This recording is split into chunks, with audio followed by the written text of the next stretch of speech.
Et salut tout le monde, c'est Amine et on se retrouve aujourd'hui pour une nouvelle vidéo. Et donc aujourd'hui c'est le troisième épisode du Dinolab. Donc pour cet épisode j'ai choisi la suggestion de Paléozone qui dit pourquoi pas parler des oiseaux qui sont les dinosaures d'aujourd'hui en parlant de leur évolution et comment ils ont survécu. Donc avant de rentrer dans le vif du sujet, je voulais juste vous demander d'aller jeter un coup d'œil à la chaîne de Paléozone. Donc il fait des vidéos marrantes et intéressantes sur la faune préhistorique. Et donc si vous êtes intéressé, vous êtes plus que les bienvenus à vous y abonner. Donc aujourd'hui on va parler d'oiseaux, ou plus précisément de leur évolution. Donc faisons un bond de 150 millions d'années en arrière, au Jurassique inférieur, pour rencontrer le tout premier dinosaure à plumes, l'Épidexiptéryx. C'était un tout petit dinosaure de 20 cm de long et qui avait une anatomie très particulière. Il avait de très longs doigts qui auraient pu lui servir à s'accrocher à des troncs d'arbres et en sortir des insectes, comme font les aye-aye qui vivent aujourd'hui dans les forêts de Madagascar. Mais les plumes que possédait l'Épidexiptéryx ne lui permettaient pas de voler, car elles étaient beaucoup trop courtes. Certains paléontologues supposent donc qu'il s'en servait pour se camoufler, pour rester au chaud, ou pour parader comme les pandes aujourd'hui qui se servent de leurs plumes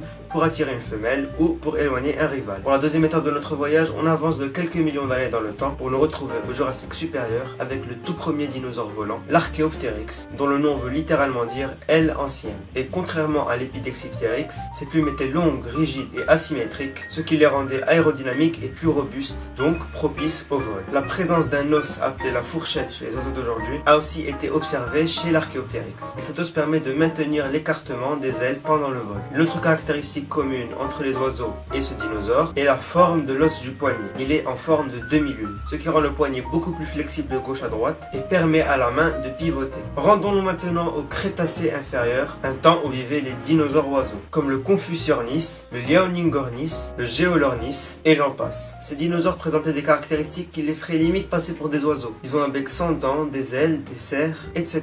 Toujours dans ce même Crétacé au désert de Gobi, des dinosaures comme le Sitypati ou l'Oviraptor ont été retrouvés en train de couver leurs œufs. Et puis il y a 65 millions d'années, un astéroïde frappe la surface de la Terre et anéantit 91% des dinosaures.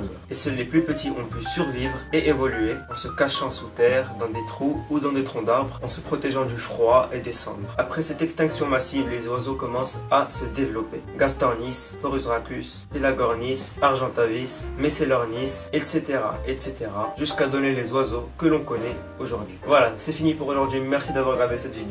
J'espère que j'ai réussi à répondre à ton commentaire, Paléozone. Et si vous avez aimé cette vidéo, n'hésitez pas à l'aimer, commenter et partager. N'oubliez pas de me donner dans les commentaires des suggestions pour le prochain épisode. Et surtout, n'oubliez pas de vous abonner.